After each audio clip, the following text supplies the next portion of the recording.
Bismillahirrahmanirrahim. Hello, this is Muhammad Imran. I hope you're doing well. History of English literature is one of the most important subjects for the student of English literature. Whenever you appear for any interview, so an interviewer asks you a question from the history of English literature. Moreover, if you are attempting any competitive examination, if that is oral or that is written, there must be question related to history of English literature. So, this lecture is designed for those who are attempting any competitive examination or the students of BS and MS English who are preparing themselves for exams.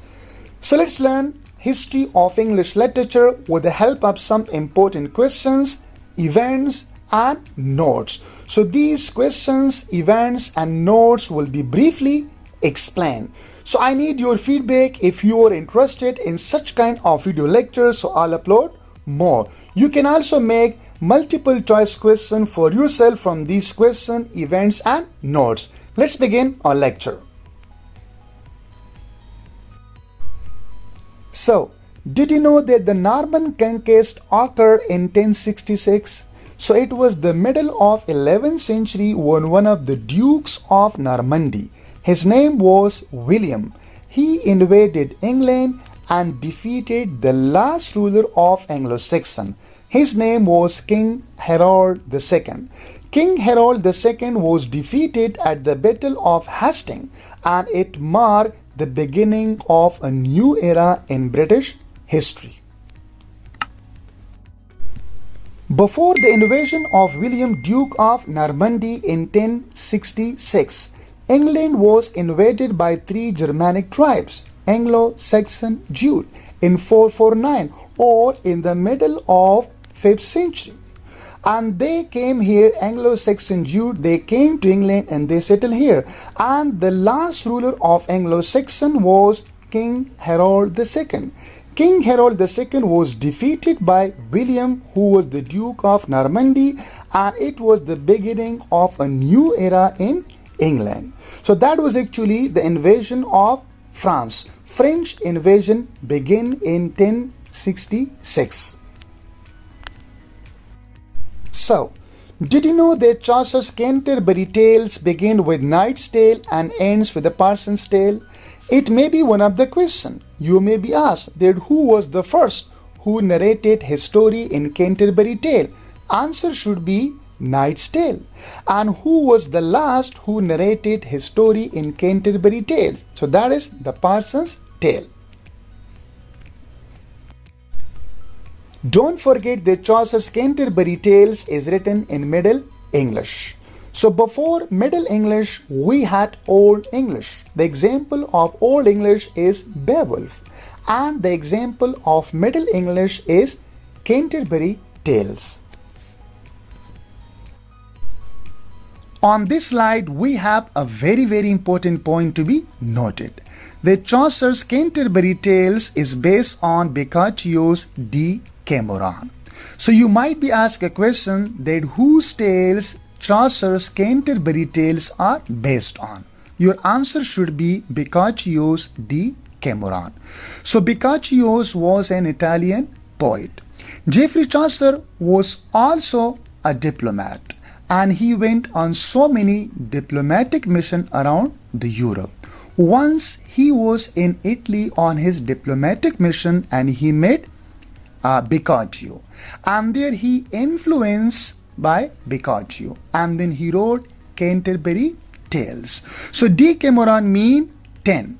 So there was a group of people who escaped from the city of Florence. There was a plague, and a well-known plague in the Middle Ages. There were so many plagues in Middle Ages, and that plague is known as Black Plague. It is estimated that almost 40 to 60,000 people were died because of the Black Death or because of the Black Plague. So people, they escaped from this death and they went to the countryside, and there they narrated stories or tales. So there were almost 100 of tales, right?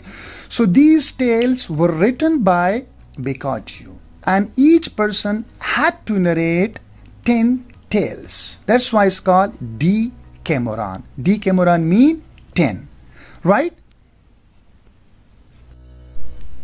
So based on Decameron, when Chaucer returned to England, he produced Canterbury Tales.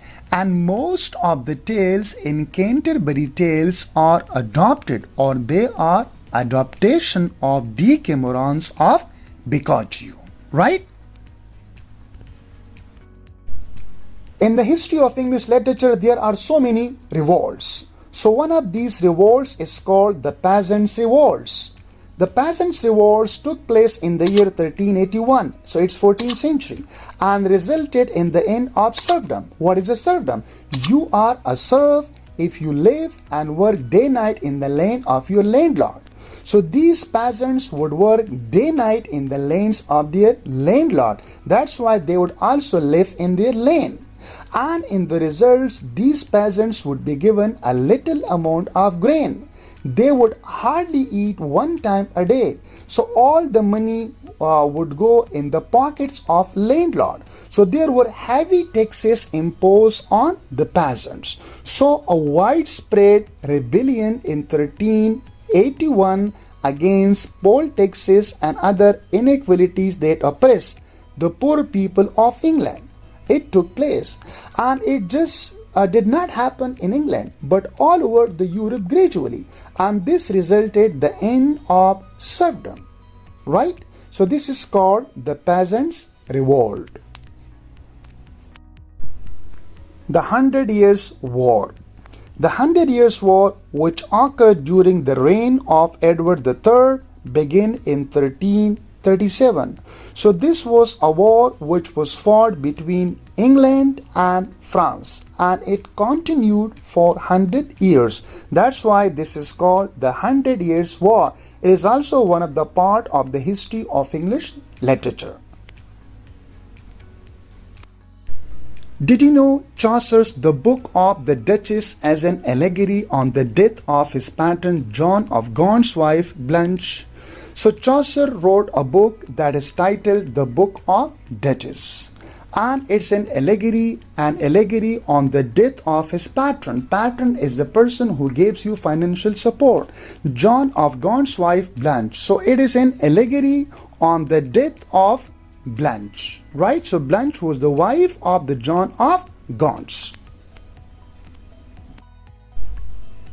Chaucer's The House of Fame has close resemblance to Dante's Divine Comedy.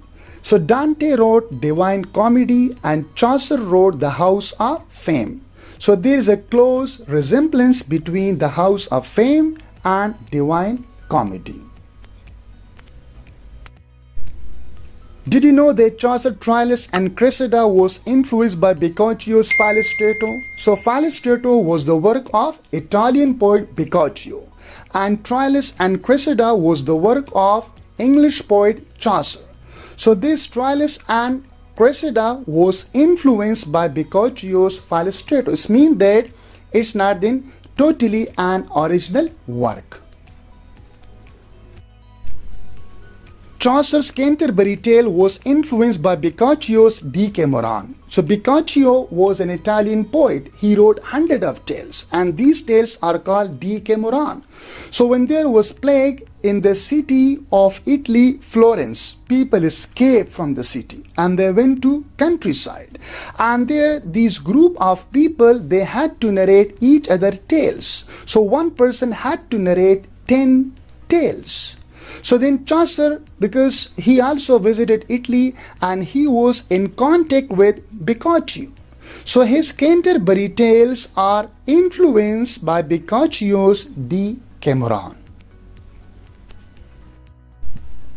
In the Canterbury Tale, the first group of pilgrims to come to the Tebart Inn was the knight, the squire, and the yeoman. So these all pilgrims were supposed to gather at the Tebart Inn, and from here they had to begin their journey towards Canterbury.